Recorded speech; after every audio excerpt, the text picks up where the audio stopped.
Природата ни дала голем избор на плодови кои вреди да се стават на трапеза. Меѓу нив е и грашокот кој високо котира на листата за здрава храна.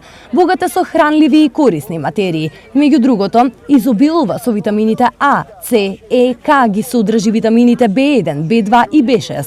Од минералите во најголем процент содржи железо и бакар. Поради овој богат нутритивен состав, нутриционистите препорачуваат грашокот да се конзумира барем еднаш неделно. Резултатите се бројни здравствени придобивки. Со конзумирање на грашок, коските се поцврсти, со што се спречува и појавата на остеопороза, го штитите кардиоваскуларниот систем, а се препорачува и на жените кои што се во постменопауза. Доколку го чувствувате хроничен замор, потребно е почесто да конзумирате грашок. Постојат многу начини за подготовка, а луѓето од истокот го конзумираат на свој начин, по свој вкус. Јас знам плесквици како се прати од грашок.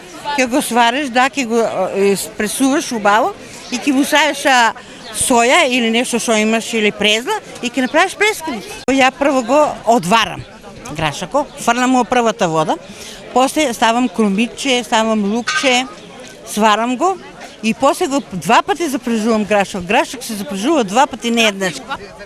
Со месо, со зеленчук.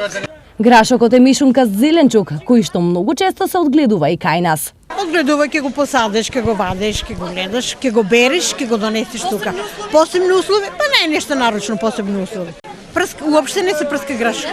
Не, никако. Грашок нема потреба, грашко не се прска. Да, здрава храна, чисто. Сезоната на грашокот што току започна. Младите, свежи зрна, просто привлекуваат да ги ставите во чинија.